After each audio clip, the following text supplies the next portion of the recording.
avec vous. Évangile de Jésus-Christ selon saint Luc. En ce temps-là, Jésus disait : « Quel malheur pour vous, pharisiens, parce que vous payez la dîme sur toutes les plantes du jardin comme la menthe et la rue, et vous passez à côté du jugement et de l'amour de Dieu.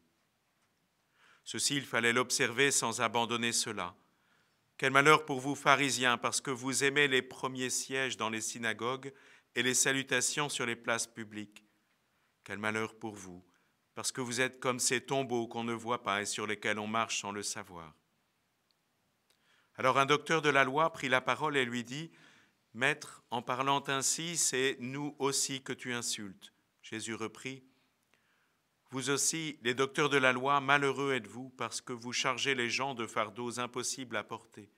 Et vous-même, vous ne touchez même pas ces fardeaux d'un seul doigt. » Acclamons la parole de Dieu. Louange à toi, Seigneur Jésus.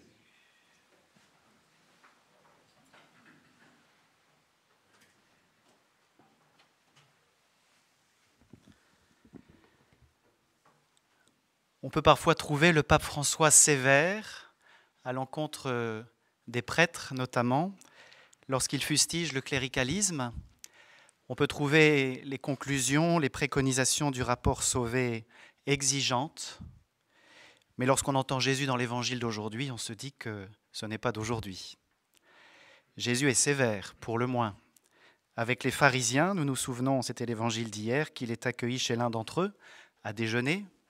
Vous êtes invités, vous êtes reçus, on a mis les petits plats dans les grands, et voilà que vous envoyez quelques scuds bien sentis. Vous imaginez la scène et l'ambiance autour de la table. Eh bien, voyez la liberté de Jésus qui ne se laisse pas enfermer par la mondanité, par le côté sympathique de ce déjeuner, mais Jésus qui est venu pour sauver et qui apporte donc le salut en disant la vérité. Aussi nous faut-il sans doute accueillir les paroles sévères, exigeantes, les préconisations difficiles, comme une occasion de salut.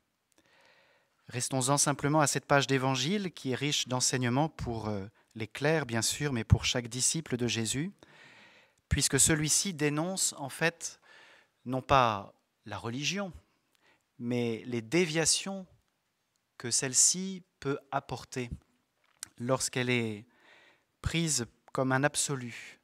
La religion peut devenir une idole et prendre la place de Dieu. C'est assez impressionnant d'y penser.